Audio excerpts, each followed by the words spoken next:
Start Hour 25, page 800. Implementing the Conservative Vision.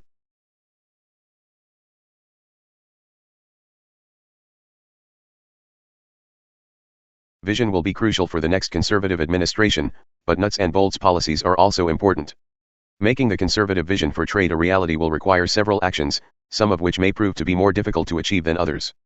Specifically, implement tariff relief to help counteract inflation by reducing prices for affected goods as well as to strengthen supply chains and boost manufacturing. End Section 232, 201, and 301 tariffs. Work with Congress to pass legislation repealing those provisions so future presidents cannot abuse them. Resist calls for more spending on trade adjustment assistance, which is often hijacked for progressive ends. Technology and changing tastes displace 6 times as many workers as does trade, yet those workers get no such special treatment. Displaced workers should receive the same benefits regardless of the reason. Remove never-needed supply chain restrictions, which give families fewer places to which they can turn. The recent shortage of baby formula, for example, was caused largely by heavily protectionist regulations. Strength and resilience come from openness. Enact mutual recognition policies with allies. If a product is safe enough for European or Japanese consumers, then it is safe enough for Americans as well and vice versa. This can reduce regulatory costs and open new markets. Close the Export-Import Bank, which serves mainly to subsidize foreign buyers' purchases of goods from a handful of well-connected American manufacturers. Repeal the Jones Act, a century-old buy American maritime law that has decimated the U.S. shipbuilding industry. Work with Congress to restore the President's Trade Promotion Authority, which would expedite the negotiation of trade agreements with the United Kingdom, Switzerland, Taiwan, the European Union, and other allies, and keep trade-unrelated provisions out of trade agreements. Restore the World Trade Organization's dispute resolution process to full strength. Create a successor to the WTO, assuming that it has been fatally wounded, that is open only to liberal democracies. This would prevent authoritarian countries like China from abusing the organization for their own ends. Adopt a multi-pronged China strategy to convince the Chinese government to reform its illiberal human rights and trade policies. Rejoin the Trans-Pacific Partnership, TPP, whose 11 members are developing institutional trade norms in an important geopolitical region without U.S. input or involvement. Reorient the proposed Indo-Pacific Economic Framework for Prosperity to focus only on trade issues, which it currently ignores in favor of progressive wish list policies. Strengthen diplomatic pressure, in concert with allies, against Beijing's abuses. Encourage cultural and intellectual engagement with the Chinese people, remembering that blue jeans and rock and roll helped to win the Cold War. Tariff relief. When people try something repeatedly and it still doesn't work, they should stop doing it, especially when the consequences turn out to be just what conservative economists have long predicted they would be. With tariffs, the proper reform is not only to get rid of the individual tariffs that have backfired, but also to build institutional safeguards against future abuse. We are 5 years into the biggest experiment with tariffs since the Great Depression, and the results are in. The new tariffs raise consumer prices for ordinary Americans by about $1,200 per household every year and benefit only a small number of special interests. Steel and aluminum tariffs, enacted on national security grounds, angered allies. Beijing made not a single substantive reform in response to 4 rounds of tariffs plus an attempted Phase 1 agreement. The Biden administration has left the tariffs in place and is expanding them to pursue progressive policy goals. The first order of business for a new administration that is focused on American workers and consumers is to repeal all tariffs enacted under Section 232 of the Trade Expansion Act of 1962 and Sections 201 and 301 of the Trade Act of 1974. The President can do this unilaterally, and Congress can do it through legislation. The second order of business requires Congress to pass legislation repealing Sections 232, 201, and 301. The U.S. Constitution places all taxing authority with Congress and none with the President. Congress used those provisions of law to delegate some of its taxing authority to the President because it was having trouble passing clean tariff legislation in the 1960s and 1970s. Unless and until this constitutional question about delegation is addressed, important reforms are available to the next Congress and the next President. Congress faced a problem of collective action in the 1960s and 1970s. As a whole, members generally wanted to lower tariffs, but few individual members were willing to remove tariffs that benefited special interests in their districts. Trade bills were invariably watered down through amendments and log rolling. The thinking was that the President, whose constituency is the entire nation, would be less prone to special interest pleading than members of Congress would be, so Congress delegated some of its tariff-making authority to the President in 1962 and 1974 trade legislation. Delegating tariff-making might have worked in the short run, but in the long run, it was both constitutionally dubious and ripe for abuse. That came to pass in 2018. The Section 232 steel and aluminum tariffs, invoked in 2018 against Canada, Europe, and other allies on national security grounds, raised car prices by an average of $250 per vehicle and gave America the world's highest steel prices. They also harmed the construction, canned food, and beverage, and other metal-using industries. While this may have benefited the steel industry itself, each steel job saved cost an average of $650,000 per year that had been taken from elsewhere in the economy. That is no way to strengthen American manufacturing. The New York Federal Reserve estimated in 2019 that the Section 301 China tariffs cost the average household $831 per year, a figure that has likely increased with inflation. The new tariffs have a clear record of failure, as conservative economists almost unanimously warned would be the case. Job number one for the next administration is to return to sensible trade policies and eliminate the destructive Trump-Biden tariffs. Strengthening American manufacturing. The decline of American manufacturing is a common political trope in both parties, typically invoked before a call for more government intervention. This narrative has several problems. One is that American manufacturing output is currently at an all-time high. The record was not set during World War II and not during the 1950s boom.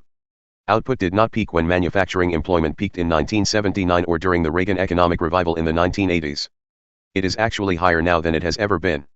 American manufacturing is buoyant because each manufacturing worker's productivity is also at an all-time high. The key to prosperity is doing more with less. The next president should ignore special interests and populist ideologues who want government to do the opposite through industrial policy, trade protectionism, and other failed progressive policies. It takes surprisingly few people to achieve America's record-high manufacturing output, currently about 13 million people out of a workforce of more than 160 million, compared to the 1979 peak of 19.5 million people out of a workforce of 104 million. Productivity growth has freed the time and talents of millions of people for other, additional uses. The belief that manufacturing has to shrink for services to grow is the zero-sum fallacy against which sensible economists often warn. It is anathema to the optimism, hope, and confidence that are the natural birthright of conservatives. Growing productivity enables more output of both manufacturing and services. That is why America continues to have sustained booms and record-setting real GDP despite the long-run decline in manufacturing employment. Economists distinguish between two types of growth, extensive and intensive. Extensive growth is the Soviet and Chinese model for manufacturing. If you have more people use more resources, they will create more output. Extensive growth is doing more with more, intensive growth is doing more with less. That is where America's superpower lies. The story of American manufacturing is one of intensive growth dating back to our agricultural origins. Conservative leaders should draw on this history to position America for continued success. With intensive growth, it is not manufacturing or services, it is manufacturing and services. Retaliatory tariffs. Raising tariffs on another country almost always invites retaliatory tariffs against the U.S. The latter tend to be directed at politically sensitive American exports. Retaliatory tariffs by both China and American allies in response to the 2018 steel tariffs were targeted primarily at American agriculture. According to the U.S. Department of Agriculture, those tariffs cost farmers $27 billion, with losses concentrated particularly in heartland states. Retaliatory tariffs also targeted U.S. industries that were not protected by tariffs. Many imports become inputs into U.S. manufacturing. The motorcycle maker Harley-Davidson was already facing higher production costs as domestic steel producers raised their prices to accommodate the new steel tariff. A retaliatory tariff on its motorcycles imposed by the European Union further raised its prices and hurt its export business. Harm to such innocent bystanders was another unintended, though foreseen, consequence.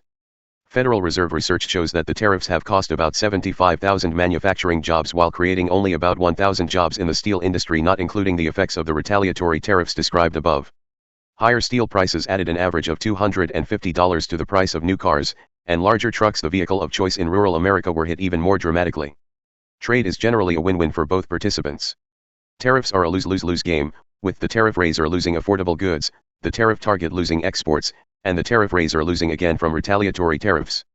Tariffs also have an additional overlooked hidden cost. Companies redirect resources to dodge tariffs by redesigning products, switching to more expensive suppliers, using lower quality materials, and lobbying. This might be good for lawyers, but it is bad for the economy. These resources could have been used instead to make a better product more cheaply. Conservatives warned against retaliation from the beginning. It was exactly what happened after the 1930 Smoot-Hawley tariffs that worsened the Great Depression. Undoing the normalization of protectionism. Inertia is one of the strongest forces in politics. Radical new policies can become the new normal very quickly and are extremely difficult to unwind if they backfire. This happened with the Trump administration's progressive turn on protectionism. The Biden administration quickly undid the Trump administration's conservative regulatory reforms but left its progressive, self-defeating trade policies in place, in many cases even strengthening them. 2 presidential administrations is a long time in politics, and the next conservative administration will have a tough time getting tariff relief past a bureaucracy that dislikes change and special interests that will fight hard to preserve their special privileges. But given the stakes for future American prosperity, it will be worth it. Dealing with disruption. It is true that trade is disruptive. Though its long-run effect on employment is approximately zero, in the short run it can cost jobs and even depopulate towns. America's resilience depends on its ability to adjust, but successful and timely adaptation is generally spontaneous in nature, the work of human action but not human design. Planned adjustment by governments has a much poorer track record. Context is also important to adjustment efforts. Technological change costs approximately 6 times more jobs as does trade, though, again, only in the short run. Any argument made against trade's disruptive effects applies even more strongly to technological change, yet no one seriously argues for reversing the dramatic changes the internet has wrought. More than 11 million American jobs turn over through hirings, firings, retirements, layoffs, and resignations every month, and nearly 85% of all jobs turn over in the course of a year. Yet America has suffered only 4 bouts of double-digit unemployment during the past century. 2 of them, the Great Depression and the come down from the 1970s stagflation, were due to monetary mismanagement, not trade. The third, the Great Recession, was due to a financial crisis worsened by monetary mismanagement, not trade. The fourth was due to COVID-19 lockdowns, not trade. Using trade restrictions to slow this churn is a mistake for 2 reasons. 1. Trade is at best a minor contributor to job churn compared to other factors like technology, changing consumer tastes, inflation, and business cycles, and 2. Churn is evidence of a healthy economy. Agricultural economies have low job churn and low living standards. When people see better opportunities, they should be allowed to pursue them. To do otherwise slows economic growth, harms individual dignity, removes humanity from our policies, and can contribute to societal ills like depression, addiction, and isolation. Trade adjustment could be made easier by regulatory reforms to remove its attendant friction. These include less restrictive zoning and permit rules, occupational licensing reform, automatic sunsets for new regulations, and a presidentially appointed regulatory reduction commission that would examine the code of federal regulations each year and send repeal packages to Congress that include old, obsolete, redundant, and harmful regulations. People who need help should be able to get it. Progressive trade policies help only special interests while harming the very people they are supposedly intended to help. Trade adjustment assistance. Trade adjustment assistance is a popular policy for aiding displaced workers. Though flawed, it is a bargaining tool that can potentially help to get sound trade policy adopted. A conservative administration should approach trade adjustment assistance with caution and use it as a last resort political bargaining tool and not as a first resort policy. Funding for job training programs and the like will typically find its way to labor union slush funds, left-leaning nonprofits, and other progressive causes that will not necessarily help displaced workers. A better approach to trade adjustment assistance, if it must be expanded, is direct cash transfers. Not only would this prevent progressive hijacking of programs and their funding, but cash is the most flexible type of aid. It treats people as adults and lets them make their own choices about their next steps. Major life decisions should be made by individuals for themselves, not for them in Washington. Trade adjustment assistance should treat workers who lose their jobs to international trade the same as workers who lose their jobs for any other reason are treated. While that will not likely come to pass in the near future, steps in that direction are possible. Technological change displaces 6 times as many workers as trade displaces, yet workers displaced by technology get no special treatment. Nor should they. Unemployment remains low because it grows alongside population, and real wages continue to rise over time. Trade-displaced workers should be eligible for the same benefits for which anyone else is eligible, no more and no less. Supply chain lessons from the baby formula debacle. Protectionism builds weaknesses into supply chains. This was demonstrated vividly by the baby formula shortage, which may have peaked in 2022 but remains an ongoing concern. Domestic baby formula producers benefit from a decades-old tariff that averages 17%, which is effectively high enough to shut imports out of the market. As if tariffs were not enough, other requirements also help to keep competition out of the market, ever-evolving labeling requirements and nutritional standards that, conveniently for domestic manufacturers, are always just slightly different from international standards. As a result, before the formula shortage in 2022, approximately 98% of the country's baby formula was produced domestically. With foreign competition out of the way, other government policies help to concentrate almost the entire domestic formula industry into 4 firms.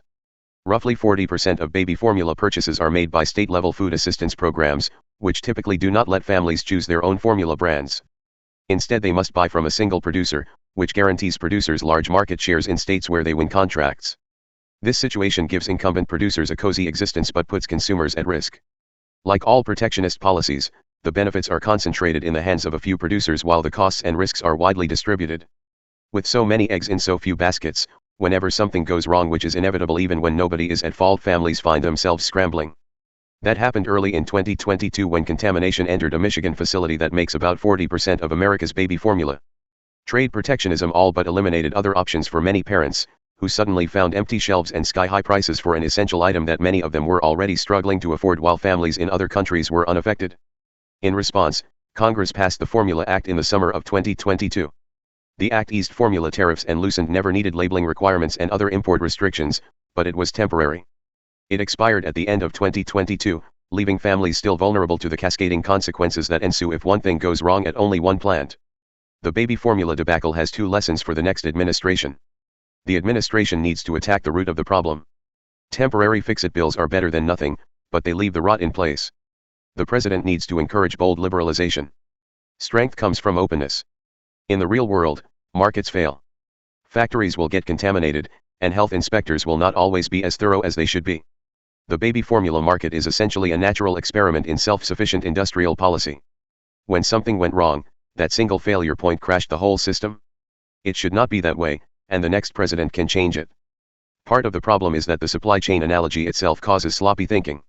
In a chain, a link is connected only to the link ahead of it and the link behind it and not to any other links. Real-world supply chains are more like networks in which each point connects directly to countless others and is rarely more than 6 degrees of separation from nearly anywhere on Earth. Because market failures happen all the time, it is important to have as many connections as possible.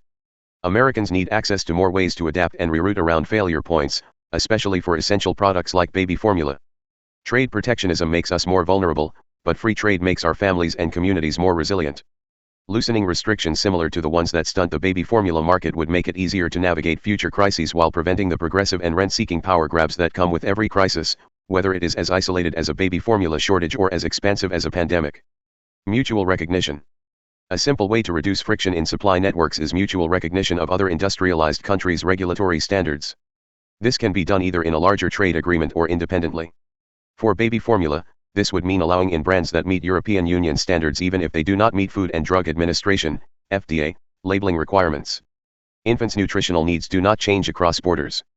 If a formula is deemed healthy for European babies, then it is also healthy for American babies. The reverse is equally true. Mutual recognition could help to open new markets for American producers in countless industries and give American consumers access to countless new products on more competitive terms. For example, U.S. regulations require washing machine power cords to be at least 6 feet long, while the UK requires them to be at least 2 meters. The difference, about 6 inches, affects neither safety nor performance, but it does keep American-made washing machines out of an important foreign market. A mutual recognition policy would circumvent the problem. Given the recent interest in increased antitrust enforcement, conservatives should embrace policies like mutual recognition that have the double benefit of increasing market competition while decreasing government's regulatory footprint. The U.S. should enact mutual recognition agreements for a wide variety of goods with the United Kingdom, European Union, Japan, South Korea, Australia, and other governments with high standards comparable to our own. This would have especially large benefits for pharmaceuticals, because America's FDA drug approval process is both slower and more expensive than those of other countries without being any safer. Americans would gain access to more and lower-cost medical treatments, and American pharmaceutical companies could defray development costs and innovate faster by gaining access to more markets, all while cutting prices. The Jones Act. The Jones Act, Merchant Marine Act of 1920, requires that ships traveling between U.S. ports must be U.S. built, U.S. owned, and U.S. crewed. In practice, this is an America-last policy that has decimated the American maritime industry. Because of Jones Act regulations, American-built ships cost 3 to 4 times more to build than foreign-built ships cost. As a result, the entire Jones Act fleet is down to just 92 ships, many of which are old and obsolete. In fact, Jones Act compliant shipping is so expensive that it is often cheaper for East Coast ports to import oil from Vladimir Putin's Russia than it is to send it up the coast from Houston or New Orleans. The national security, to say nothing of energy security, implications of reliance on Russia for oil and gas are obvious. The Jones Act's original national security justifications are just as dubious. The Act's goal was to guarantee a sizable fleet of American ships that could be pressed into war service if needed. Aircraft carriers and other post-1920 naval innovations have made this argument obsolete. An $800 billion defense budget has plenty of room to maintain a navy to defend American security interests around the world. The U.S. Navy would likely prefer not to use Jones Act ships anyway, because they tend to be older and in poorer condition than its own ships or similar foreign-made but domestically owned commercial ships that could also be pressed into service. As with many other industries, U.S. shipbuilding could be the envy of the world if it could operate in a free market, but the maritime lobby prefers a quiet, cozy existence on the dole even as it harms American consumers and national security. The next conservative administration should unleash American potential by unilaterally enacting Jones Act exemptions wherever allowed, as currently happens most years during hurricane season, and working with Congress to repeal the Jones Act. Trade and inflation. The post-COVID inflation spike may be over long before the next administration takes office, but keeping it under control should remain a high priority. Free traders should not oversell their case by saying that liberalization would solve inflation.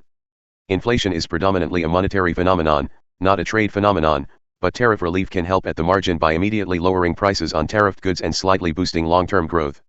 While this would not affect the money supply, which is inflation's key variable, even rolling back the tariffs enacted since 2017 would likely have a positive effect on the consumer price index.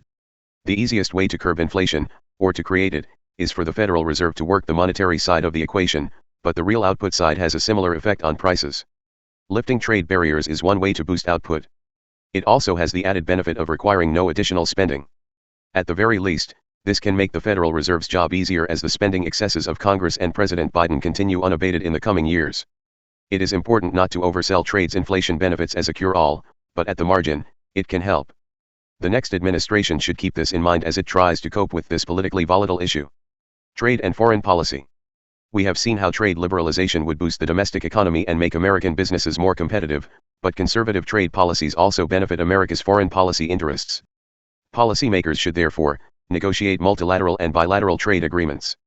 Reform the World Trade Organization or build a successor organization with membership limited to liberal democracies.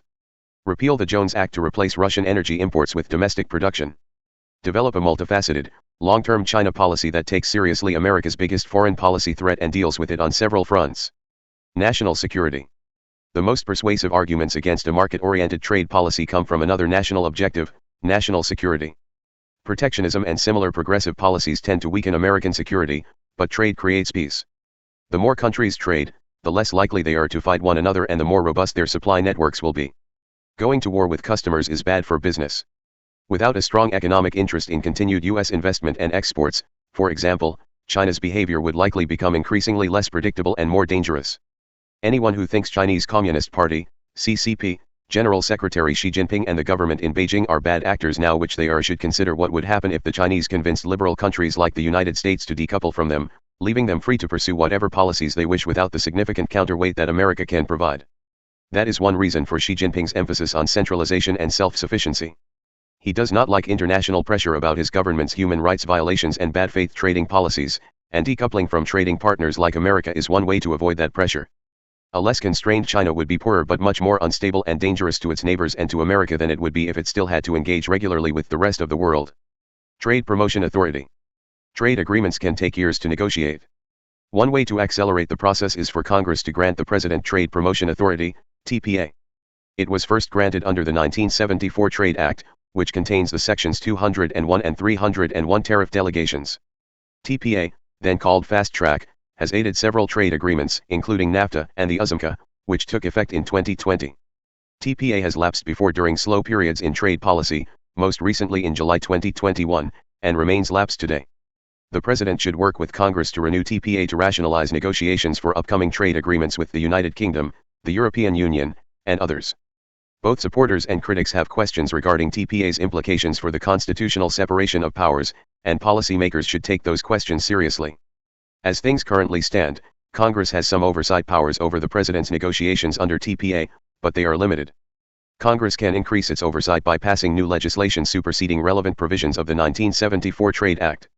However, that is a double-edged sword. A Congress that largely favors free trade could exercise oversight to keep the President on the straight and narrow in trade negotiations. A progressive Congress would instead insist that the President negotiate for as many trade-unrelated provisions as possible to benefit labor and green constituencies while pushing progressive policies on the U.S. and its trading partners. On balance, a single voice at the negotiating table that is subject to congressional oversight is the best posture for American workers and consumers. A fractious Congress has yet to demonstrate the capacity to negotiate with other nations, but it can help to hold the administration accountable. Trade agreements with the United Kingdom, European Union, and others. Even with a renewed TPA, trade agreement negotiations will likely take years. The Trump and Biden administrations were not inclined to start the process, so that job may well fall to the next administration. In that sense, the delays may end up being worth it.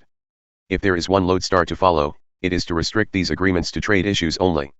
Ever since NAFTA, trade-unrelated provisions have taken on a greater role in trade agreements. These create sticking points and are routinely hijacked by rent-seeking special interests and progressive ideologues who demand subsidies, carve-outs, and economically distorting labor and environmental standards that have nothing to do with trade. If governments are to negotiate these issues, they should do so in separate agreements so they do not torpedo efforts to liberalize and engage with allies.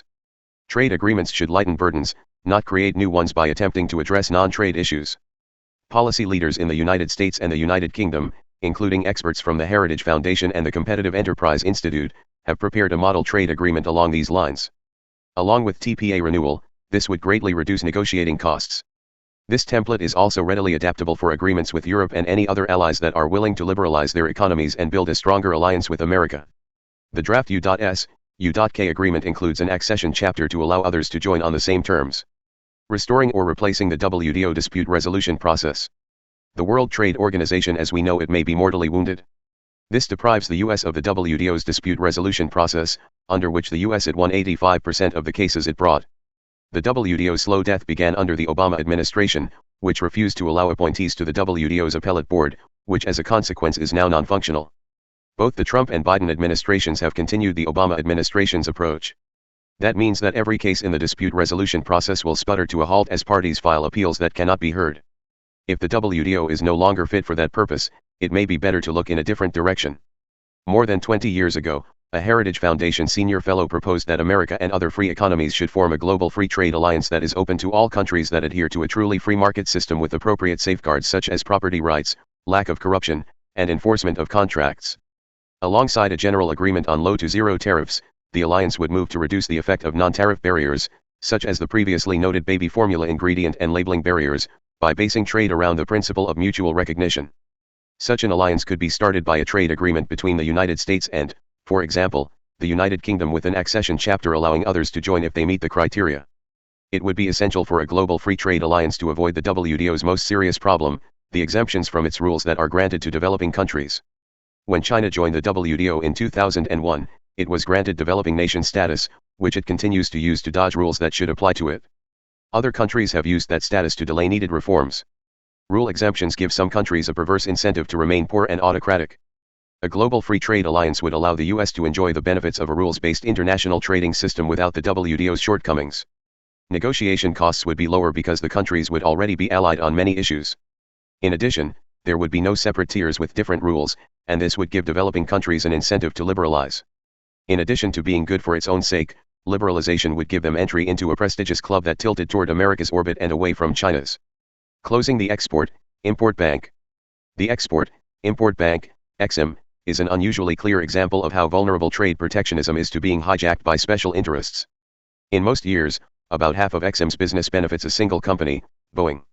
Their relationship is so cozy that EXIM's nickname around Washington is the Bank of Boeing. Unlike most other agencies, EXIM has a charter that expires. Congress must renew it periodically, or else the agency will permanently close. Its current charter expires at the end of 2026. Closing this new deal, era legacy agency would be a conservative victory on a number of fronts. It is also a winnable battle, Congress just needs to do nothing. Conservatives have both foreign policy and economic reasons to oppose EXIM. EXIM has a long history of providing financing for authoritarian governments in China, Russia, and the Middle East that often oppose U.S. foreign policy interests, and its deals often oppose U.S. economic interests. EXIM financing also harms domestic airlines. Many EXIM financing deals enable foreign state-run airlines to buy Boeing jets at a discount. These foreign airlines, subsidized by the U.S. government, then compete directly with U.S. airlines on international routes. More recently, the Biden administration has expanded EXIM's mission to advance progressive policy goals, including limits on financing for projects that involve fossil fuels or contribute to climate change, preferential treatment for renewable energy projects, and quotas for projects that benefit women-owned and minority-owned businesses. All of these could raise EXIM's default rates, putting taxpayer dollars at risk. The strongest argument in EXIM's favor is that it boosts U.S. exports by financing projects that would otherwise never receive financing. We now have evidence that this argument is false. XM does not finance additional exports, instead, it largely substitutes for other forms of export financing that would occur anyway. XM's authorization lapsed in 2014 to 2015 because of conservative opposition to renewing its charter. During this lapse, XM maintained its existing portfolio but was unable to take on new business. Boeing reported no trouble finding alternative financing and even reported record profits during XM's lapse while working to fulfill a 7-year backlog of orders. XM boasts an extremely low default rate, but that is because of selection bias. XM overwhelmingly takes on low-risk projects that private banks would be happy to finance, although this admittedly could change somewhat with XM's Biden-era mandates to finance climate and other policy-focused projects. XM is also a textbook example of regulatory capture. It has a long record of deals with authoritarian governments. It subsidizes direct foreign competitors of domestic businesses. It has been hijacked by progressives to advance their climate and other preferred policies. Its beneficiaries have proven they can get adequate financing from private banks. XM's charter expires at the end of 2026. The agency will close automatically unless Congress and the President decide to extend it. Closing XM should be one of the next administration's easiest decisions. Adopting a multi-pronged China strategy. An effective American policy toward China needs to take a realistic view of the country, its leaders, their strengths, and the serious challenges they face. It should be comprehensive and flexible. A threatened CCP is dangerous, perhaps now more than at any time since Mao Zedong, as Xi Jinping continues to use strong-arm tactics to consolidate his power and saber-rattling to challenge the international order. At the same time, recent revelations about China's official statistics overstating its GDP by 30% track well with other problems that were already known. These include one of the world's worst demographic aging curves thanks to China's one-child policy, a population that may already be declining, an unsustainable debt load that is already causing problems, countless failed boondoggles, from empty cities to its underwhelming Belt and Road Initiative, that are wasting significant resources, Xi Jinping's authoritarian turn, increasing state control of the economy, and a zero-COVID policy that has sabotaged the economy and driven away foreign investment. America has its problems, but it is in better shape than China on nearly every measure, especially in the long run. While the facts on the ground should inoculate the next administration against the most strident China fear-mongering circulating in the media and in Washington, that does not mean that the government in Beijing is no threat to American interests. The question is, what should we do about it? A serious China policy will require American policymakers to integrate doctrines, institutional prerogatives, expertise, and realistic objectives. Traditional cabinet-level bureaucracies like those at the Departments of Defense, State, and Commerce will need to work together to pursue a comprehensive American strategy. Scores of incremental, narrowly targeted policies are necessary. They will not make for good sound bites on cable news, and many will operate slowly and out of sight from most news cycles even as progress is made. An effective China policy must also allow for adaptation because the CCP will not sit idly by. As people react to developments, America needs flexible options. Trade isolationism is inherently inflexible because it reduces the number of contact points with China. This is a tougher political sell than loud, simplistic jeremiads, but going the extra mile to solve these difficult coordination problems is vital to America's interests. Trade and engagement with China are necessary if we are to contain the threats that China poses to its neighbors and to the U.S. The next administration should end China's developing nation status in the WTO and other international organizations. China is an advanced manufacturing economy and should be treated as such, even if its political and legal institutions remain those of a developing nation, to prevent it from exploiting its status to gain special privileges. Use a target, not a blanket. There should be actions against Chinese firms that are known to have engaged in unfair trade practices such as intellectual property theft. Rather than blanket tariffs or non-tariff barriers aimed at entire Chinese industry sectors, firms that act in bad faith should be targeted individually. This policy was employed to good effect early in the Trump administration but was abandoned in favor of a less effective blanket tariff policy. Rejoin the Trans-Pacific Partnership. Dropping out of the Trans-Pacific Partnership Agreement might have been the Trump administration's biggest trade policy mistake. The TPP was already negotiated and would have strengthened an alliance against China, including most of its biggest trading partners in East Asia and the Americas. America's departure created tensions and infighting, distracting the U.S. and its allies from the goal at hand, countering China. The other 11 TPP countries continue, without American input or influence, under the Comprehensive and Progressive Agreement for Trans-Pacific Partnership, PATP, to develop a modern institutional framework to contain Chinese commercial imperialism. Rejoining this alliance should be a top priority in the next conservative administration's China policy. Accession negotiations are likely to be difficult, given that the PATP suspended several clauses that were important to the United States, such as provisions relating to patents and aspects of investor-state dispute resolution, when the U.S. pulled out of the TPP agreement in 2017. Diplomatic and economic pressure against Beijing will be more effective when its largest trading partners work in concert. Beijing's diplomats will have a hard time employing a divide-and-conquer policy against a united front of the sort that the TPP offers. Refocus the Indo-Pacific economic framework for prosperity on trade. President Biden began the process to create IPEF in 2022, but any agreement will likely still be under negotiation when the next administration takes office. IPEF is similar to the TPP, but its member countries are mostly China's neighbors in Asia. Like the TPP, it seeks to create an alliance to push China toward the rule of law, but the Biden administration so far has left trade entirely out of the agreement. Instead, the IPEF negotiations are focusing entirely on non-trade issues like climate and labor policy issues that give progressives opportunities to impose their policies on other countries and provide rent-seeking opportunities for labor unions and politically connected businesses in renewable energy and other favored industries. IPEF has the potential to be a powerful diplomatic tool that helps to bring countries into America's orbit and away from China's. Beijing's chauvinistic approach to foreign policy has alienated most of China's neighbors and allies. They follow along because they lack alternatives. IPEF and the TPP could offer them a way out and make it easier for China's smaller neighbors to stand up for themselves in a united front as they move toward American-style institutions that protect civil, political, and economic liberties. IPEF could do all that, and so could the TPP, but America currently has no voice in the TPP, and IPEF risks becoming little more than another tool that progressives can use to force their policy wish list on countries that don't want it. From the perspective of IPEF's members, the Biden administration's approach is little different from Beijing's. The next administration can give China's neighbors a better choice by refocusing IPEF on trade, dropping most of its non-trade issues, and turning it into a forum to promote democracy and strengthen alliances while pressuring Beijing to make needed reforms. Play the long game. It took 2 generations to win the Cold War, and there were many reasons for that success. The fact that the planned economy is inherently inferior to free market capitalism played a role. So did diplomatic, military, and economic pressure from free countries. But culture was just as important, and it did not come from any government. Blue jeans and rock and roll helped to win the Cold War as much as any deliberate policy did. So did images of fashion and prosperity in American movies and television shows like Dallas. Such informal bottom-up processes will also play a vital role in helping to turn China from an authoritarian threat into a freer and less hostile power.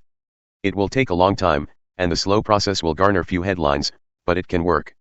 A conservative administration will support efforts by ordinary Americans to engage with ordinary Chinese people through social networks, internet memes, fashion, movies, student exchange programs, tourism, and more. China's leaders are set in their ways, especially with Xi Jinping presumably now in power for life, but the younger generation is more open than their parents were, more individualistic and open to change. Effective outreach to the Chinese people will need the same humility that other sound trade policies require. Government-directed cultural and economic outreach risks being heavy-handed and could backfire. Everyone involved needs to know that the process is generational in scope and will not work overnight. At the very least, Washington should stay out of the way as much as possible when regular people want to contact each other across national, language, and cultural divides. Each of these many components, from tariffs to trade agreements to culture, is a small part of a larger China policy. Many are not attention-grabbing and cannot be put into sound bites. Cultural engagement is not something Washington can plan. China's own demographic and debt problems, along with aging leadership and growing discontent over the zero-COVID policy, might even cause an internal collapse. American policy must therefore be prepared to face any contingency. Conclusion. A conservative trade policy needs a conservative vision. America's founding institutions, based on free trade and entrepreneurship, have made America the world's leading economy and will help keep America strong through the next century. However, recent departures from those principles have hurt America's economy and weakened alliances that are necessary to contain threats from Russia and China. Reaffirming those principles through policies of openness, dynamism, and free trade will boost America's economy, make us more resilient against crises, and remove opportunities for progressives and rent-seekers to use the levers of government for their own purposes. Rediscovering conservative principles on trade policy and embracing America's long history as the world's leading commercial republic are an important part of restoring a government of, by, and for the people. Section 5, page 825. Independent regulatory agencies. In addition to the executive departments and agencies discussed previously, a number of independent commissions exist that are loosely affiliated with the executive branch. In general, the president can appoint people to these commissions but cannot remove them, which makes them constitutionally problematic in light of the Constitution's having vested federal executive power in the president. Nevertheless, they exist, their constitutional legitimacy has generally been upheld by the courts, and there will be an opportunity for the next administration to use them as forces for good, particularly by making wise appointments. Few appointments to these commissions will be as important as the President's selection of the next chairman of the Federal Communications Commission, FCC. In Chapter 28, FCC Commissioner Brendan Carr writes that the FCC chairman is empowered with significant authority that is not shared with other FCC members.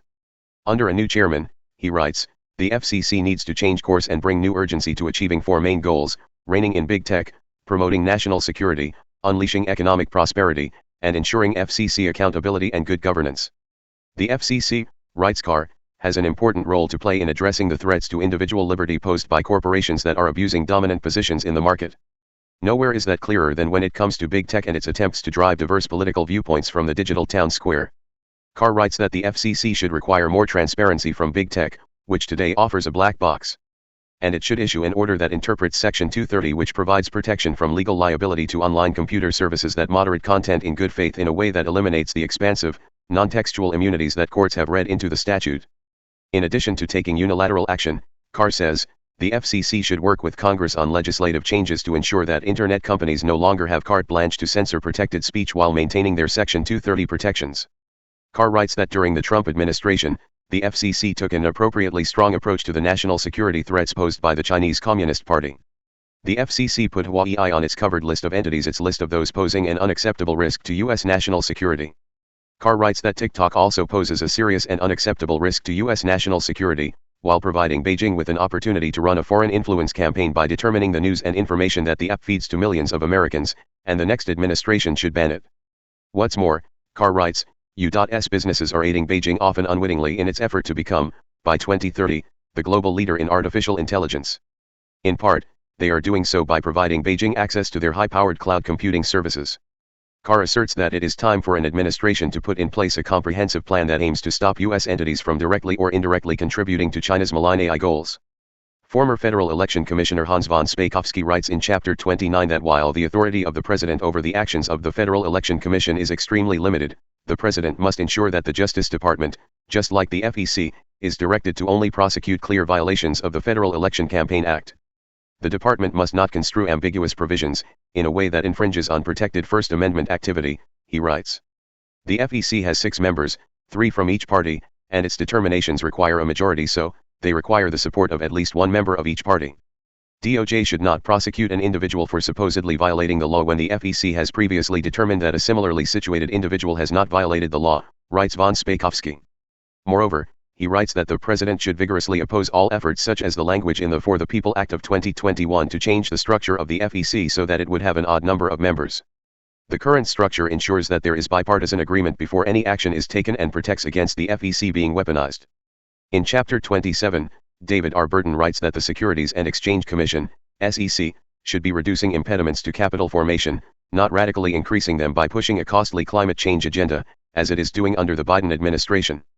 Discussing the Federal Trade Commission, Adam Kenjib writes in Chapter 30, antitrust law can combat dominant firms' baleful effects on democratic notions such as free speech, the marketplace of ideas, shareholder control, and managerial accountability, as well as collusive behavior with government. Under the Biden FTC, he writes, firms try to get out of antitrust liability by offering climate, diversity, or other forms of ESG-type offerings. Kenjib says that state AGs are far more responsive to their constituents than the federal government generally is, and he recommends that the FTC establish a position in the chairman's office that is focused on state AG cooperation and inviting state AGs to Washington, D.C., to discuss enforcement policy in key sectors under the FTC's jurisdiction, big tech, hospital mergers, supermarket mergers, and so forth. Chapter 27. Page 829. Financial Regulatory Agencies. Securities and Exchange Commission and related agencies. The primary purposes of the laws and regulations governing capital markets and of capital market regulators are to deter and punish fraud and other material misstatements to investors, foster reasonable, scaled disclosure of information that is material to investors' financial outcomes and proxy voting decisions, and maintain fair, orderly, and efficient secondary capital markets. The Securities Act of 1933 and the Securities Exchange Act of 1934 reflect nearly 9 decades of rushed and haphazard amendments. The securities laws are now extremely complex and do not constitute a coherent, rational regulatory regime. For example, the current SEC has proposed a climate change reporting rule that would quadruple the costs of being a public company. This would have a substantial adverse impact on existing companies. Over time, it would also substantially reduce the number of public companies and therefore the number of investing options available to ordinary Americans. The Securities and Exchange Commission, SEC, should be reducing impediments to capital formation, not radically increasing them. The SEC and Congress should fundamentally reform the securities laws governing issuers, broker, dealers, exchanges, and other market participants. Among other things, they should establish a simplified and rationalized securities disclosure system with 3 basic categories of firm, private firms, an intermediate category of smaller firms, and public firms, reasonable, scaled disclosure requirements, and specified secondary markets for the securities of these firms. The SEC needs to be reformed to achieve its important core functions more effectively, to improve transparency and due process, and to reduce unnecessary regulatory impediments to capital formation. Under current law, the SEC chairman has the authority to make almost all of the necessary changes. Unfortunately, financial regulators, particularly the SEC and the Financial Industry Regulatory Authority, FINRA, are poorly managed and organized. With regulatory authority delegated by the government, both the Public Company Accounting Oversight Board, CAB, and FINRA have proved to be ineffective, costly, opaque, and largely impervious to reform. To reduce costs and improve transparency, due process, congressional oversight, and responsiveness, CAB and FINRA should be abolished, and their regulatory functions should be merged into the SEC.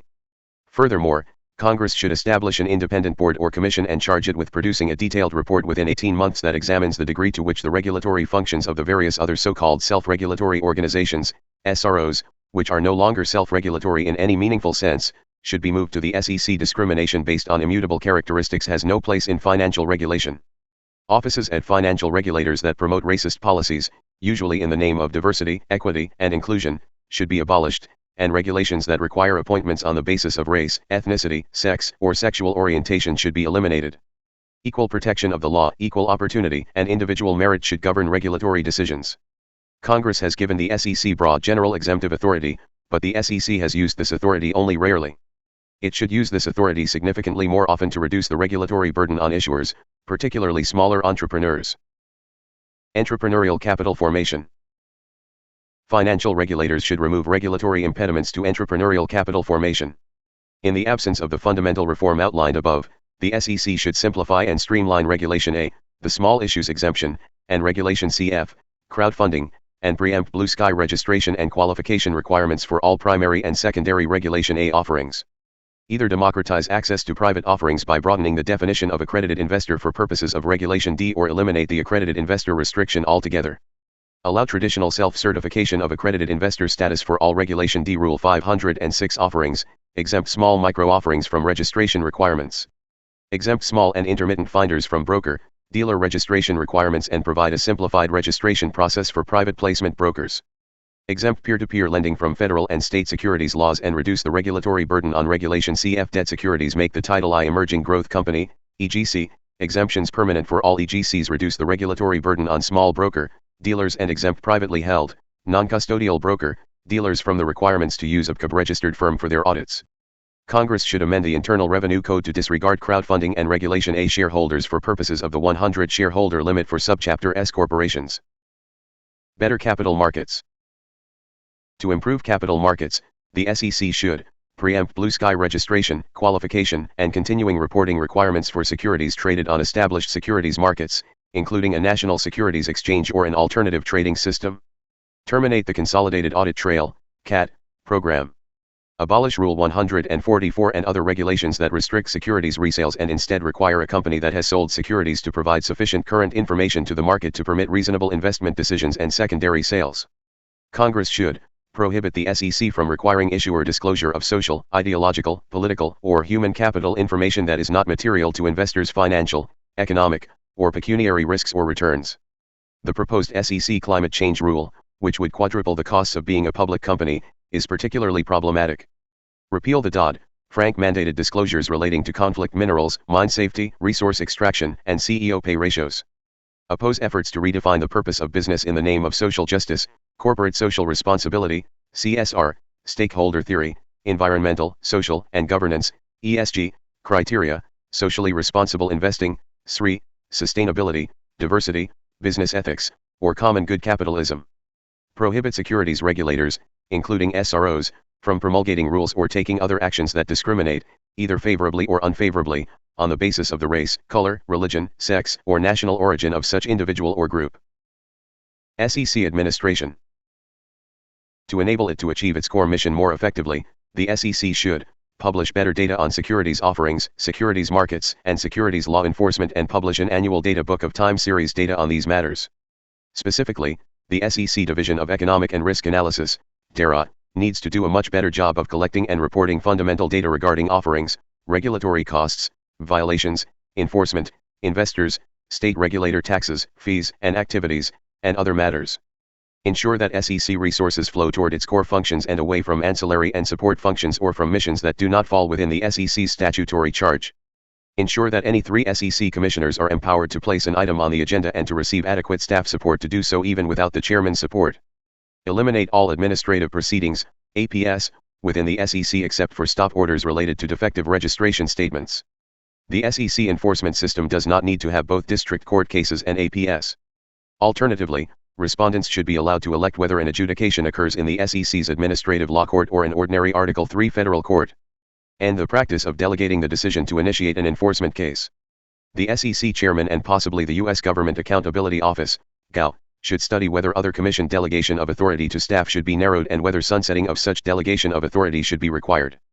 Congress should require an Inspector General's, or possibly a GAO, report regarding SEC information technology spending and contracting. Spending appears to be much too high, and IT contracting is poorly managed. Statutorily limit the time for an investigation to 2 years with no extensions. Long investigations harm private parties and the quality of justice. With adequate management processes, the SEC should not need more than 2 years even for complicated matters. The SEC chairman should dramatically reduce the number of direct reports to the SEC chairman. Merge SEC offices that are performing similar functions. Reduce the number of managers per employee. CFTC administration and improved commodities and derivatives markets. Congress should modernize the definition of commodity, which is now largely a laundry list of agricultural commodities, and clarify the treatment of digital assets. Clarify through an express amendment to the Commodity Exchange Act, CEA, the circumstances that require a foreign swap trading platform to register with the Commodity Futures Trading Commission, CFTC, as a swap execution facility, SEF, under Sections 2(I) and 5(h) of the CEA. Currently, it is not clear whether having one or a small number of U.S. participants would require SEF registration under prior staff guidance, which has led foreign swap trading platforms to exclude all U.S. persons from their platforms or to go through the process of seeking an exemption from registration. Amend Section 2 of the CEA to authorize the CFTC chairman to remove the agency's executive director without a commission vote. To augment commissioners' independence, establish funding amounts for the commissioners' offices by statute with adjustments for inflation, with no requirement for a commissioner to obtain budget or expense approvals from the chairman or the agency's administrative staff. The CFTC should allocate more resources to core agency functions rather than ancillary and support operations. Replace the existing position limits rule, which reduces liquidity and makes markets more volatile, with further delegation of authority to the exchanges to set position limits and position accountability levels where appropriate for the relevant market. Reduce overly prescriptive rules implementing the CFTC's core principles. Apply the definitions of U.S. person and guarantee in the CFTC's 2020 Rule on Cross-Border Application of Swaps Regulations, 2020 Cross-Border Rule, to the regulatory requirements that remain covered by the CFTC's 2013 Guidance on the subject, 2013 Guidance. Currently, the definition of each of these foundational terms differs depending on whether the requirement in question is covered by the 2020 Cross-Border Rule or the 2013 Guidance. Remove the regulatory categories of affiliate conduit and foreign consolidated subsidiary from the 2013 Guidance and the CFTC's cross-border rule on margin for uncleared swaps, respectively. These categories were replaced by the concept of a significant risk subsidiary for purposes of the 2020 cross-border rule because of widespread market confusion and compliance difficulties arising from their broad and vague scope. Digital assets. Both the SEC and the CFTC have been irresponsible actors in the digital asset area. They have had more than a decade to promulgate rules governing digital assets, yet the SEC has utterly failed to do so, and the CFTC has provided only minimal guidance. Instead, both agencies have chosen regulation by enforcement and have done it poorly. They neither adequately protect investors nor provide responsible market participants with the regulatory environment that they need to thrive. The SEC and CFTC should clarify the treatment of digital assets, coins or tokens. Specifically, they should promulgate a joint regulation providing that a holder of digital assets may not be deemed a party to an investment contract or an investor in a common enterprise unless, while the enterprise is a going concern, the holder is entitled to a share of the earnings or profits of the common enterprise or a defined flow of payments from the common enterprise in consideration of the investment or unless, upon liquidation, the holder has rights against the assets of the common enterprise. Otherwise, the digital asset shall be deemed a commodity to be regulated by the CFTC, not the SEC. Amend the definition of commodity to include digital assets that are not a security as so defined, and amend the definition of security to make it clear that a certificate, digital, electronic, or otherwise, that represents ownership of commodities and is convertible into a physical commodity on demand is not a security but a commodity. In the absence of regulatory action, Congress should enact legislation that achieves these goals. Improved regulation of the industry and SROs. Congress and the SEC need to conduct more robust oversight of self-regulatory organizations, and SROs need to be reformed. Otherwise, as discussed above, SRO regulatory functions should be merged into the SEC. The SEC, FINRA itself, or Congress should, in the absence of merging FINRA into the SEC as recommended, require that 1. FINRA's Board of Governors meetings be open to the public unless the board votes to meet in executive session. 2. FINRA's Board of Governors agenda be made available to the public in advance. 3. Board minutes describing actions taken be published without delay. 4. FINRA make available to the public in advance rulemakings that the FINRA board is expected to consider. 5. FINRA arbitration and disciplinary hearings should be open to the public and reported. Require FINRA arbitrators to make findings of fact based on the evidentiary record and demonstrate how those facts led to the award given, except with respect to very small claims. These written FINRA arbitration decisions should be subject to SEC review and limited judicial review. Require that all SRO fines, including those imposed by FINRA, should go either to a newly established investor reimbursement fund or to the Treasury. SROs should not have a financial interest in imposing fines. Require all SROs to conduct meaningful cost-benefit analysis as part of the rulemaking process with respect to major rules. Require all SROs to publish rules in proposed format and seek public comment before they are submitted to the SEC or the CFTC. Require each SRO to submit an annual report to Congress with detailed, specified information about its budget and fees, its enforcement activities, including sanctions and fines imposed by type of violation and type of firm or individual, its dispute resolution activities, and its rulemaking activities. Congress should conduct annual oversight hearings on SROs. Either make FINRA, the Municipal Securities Rulemaking Board, MSRB, and the National Futures Association, NFA, designated federal entities and establish an Inspector General with respect to financial SROs, including FINRA, the MSRB, and the NFA, or place FINRA, the MSRB, and the NFA within the ambit of an existing Inspector General. Require the SEC and the CFTC to publish a detailed annual report on SRO supervision. Consumer Financial Protection Bureau. The Consumer Financial Protection Bureau, CFPB, was authorized in 2010 by the Dodd-Frank Act. Since the Bureau's inception, its status as an independent agency with no congressional oversight has been questioned in multiple court cases, and the agency has been assailed by critics as a shakedown mechanism to provide unaccountable funding to leftist nonprofits politically aligned with those who spearheaded its creation. In 2015, for example, Investors Business Daily accused the CFPB of diverting potentially millions of dollars in settlement payments for alleged victims of lending bias to a slush fund for poverty groups tied to the Democratic Party and planning to create a so-called civil penalty fund from its own shakedown operations targeting financial institutions that would use ramped-up and trumped-up anti-discrimination lawsuits and investigations to bankroll some 60 liberal nonprofits, many of whom are radical acorn-style pressure groups. The CFPB has a fiscal year, FY 2023 budget of $653.2 million and 1,635 full-time equivalent, FTE, employees.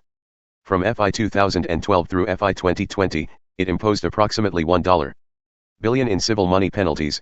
In FY 2022, it imposed approximately $172.5 million in civil money penalties. These penalties are imposed by the CFPB Civil Penalty Fund, described as a Victims Relief Fund, into which the CFPB deposits civil penalties it collects in judicial and administrative actions under federal consumer financial laws. The CFPB is headed by a single director who is appointed by the President to a 5-year term. Its organizational structure includes 5 divisions: operations, consumer education and external affairs, legal, supervision, enforcement and fair lending, and research, monitoring, and regulations. Each of these divisions reports to the office of the director, except for the operations division, which reports to the deputy director. Passage of Title X of Dodd-Frank was a bid to placate concern over a series of regulatory failures identified in the wake of the 2008 financial crisis. The law imported a new superstructure of federal regulation over consumer finance and mortgage lending and servicing industries traditionally regulated by state banking regulators. Consumer protection responsibilities previously handled by the Office of the Comptroller of the Currency, Office of Thrift Supervision, Federal Deposit Insurance Corporation, Federal Reserve, National Credit Union Administration, and Federal Trade Commission were transferred to and consolidated in the CFPB, which issues rules, orders, and guidance to implement federal consumer financial law. The CFPB collects fines from the private sector that are put into the civil penalty fund. The fund serves two ostensible purposes: to compensate the victims whom the CFPB perceives to be harmed and to underwrite consumer education and financial literacy programs. How the civil penalty fund is spent is at the discretion of the CFPB director. The CFPB has been unclear as to how it decides what consumer education or financial literacy programs to fund. As noted, critics have charged that money from the civil penalty fund has ended up in the pockets of leftist activist organizations. In Sela Law LLC v. Consumer Financial Protection Bureau, 45, the Supreme Court of the United States held that the CFPB's leadership by a single individual removable only for inefficiency, neglect, or malfeasance violated constitutional separation of powers requirements because the Constitution requires that such officials remain dependent on the President, who in turn is accountable to the people. The CFPB director is thus subject to removal by the President. The CFPB is not subject to congressional oversight, and its funding is not determined by elected lawmakers in Congress as part of the typical congressional appropriations process. It receives its funding from the Federal Reserve, which is itself funded outside the appropriations process through bank assessments.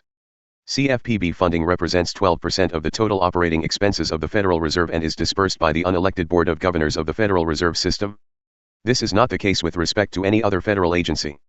On October 19, 2022, in Community Financial Services Association of America v. Consumer Financial Protection Bureau, the U.S. Court of Appeals for the Fifth Circuit held that the CFPB's perpetual insulation from Congress's appropriations power, including the express exemption from congressional review of its funding, renders the Bureau no longer dependent and, as a result, no longer accountable to Congress and, ultimately, to the people, and that by abandoning its most complete and effectual check on the overgrown prerogatives of the other branches of the government. Indeed, by enabling them in the Bureau's case, Congress ran afoul of the separation of powers embodied in the Appropriations Clause.